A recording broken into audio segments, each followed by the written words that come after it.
Hey you guys, I'm gonna keep this short because I was trying to upload a video and then it disconnected and that was irritating. But basically I've been saying this over and over again for the past 10 minutes, so I should be able to go through it quite rapidly.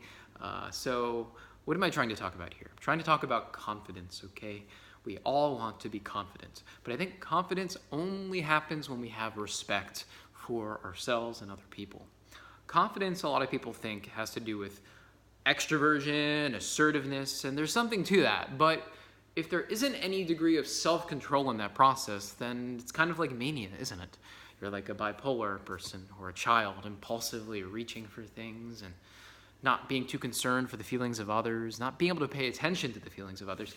And for me, and I think for most human beings, we understand implicitly that some people are, to put it bluntly, assholes. You know, there are antisocial behaviors, and there are social behaviors, and they are regulated through social norms. So to be confident, I think, has kind of very little to do with just being aggressive. It has more to do with being assertive. But we assert ourselves and we take risks in ways that are calculated. And by calculated, I mean there is a solid sense of self, and there is a boundary between the self and other selves. And there is a boundary because there's safety in the home, within the person's psychological and psychosocial life. So it's just very interesting to me because we always think, oh, we want to be confident, we want to be successful, all that stuff, I guess, that's marketed to us. But to be confident and to be successful has pretty much everything to do with being self-aware and having self-control. But self-control isn't this thing that is so abstract, and I don't know, I guess self-control is a word that bothers me. I like to think about it in terms of virtue and worthy pursuit and meaningful living, because you can't have that meaningful relationship, that successful relationship, if you don't delay your own impulses, if you're always being hedonistic, right, and just going after your own pleasure in a relationship. Good luck. You're not going to have a very good relationship. If you're just unwilling to work together with other people in a pro-social manner, good luck working and being efficient in a workplace. People aren't going to like you very much. The point I'm making is that as human beings, we are basically cultural beings, and we are pro-social in our drives. The pro-social and social reward circuitry is the most powerful driver in human behavior. And we can only ground those rewards, we can only control those rewards if we develop some kind of self-respect and self-control.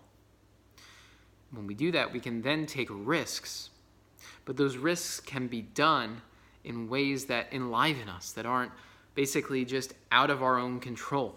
We've all felt that way where we've acted impulsively, and it's been this crazy thing, and we're enjoying ourselves, but we're out of control.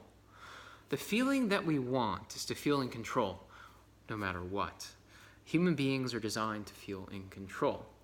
I think the biggest paradox with this is that the people who feel the most in control of their emotional lives are the people who are willing to let go of control, to observe their lives, to not react. And that takes some practice.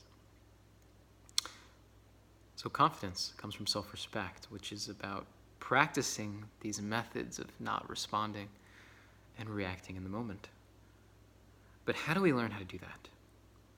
Well, you can learn how to do it right now. You can regulate your life. You can listen to other people's thoughts and feelings. You can pay attention to your own. You can be honest with people. We are designed to have self-control. And the most rewarding and the most meaningful aspects of human life come through developing respect, boundaries, and self-regulation.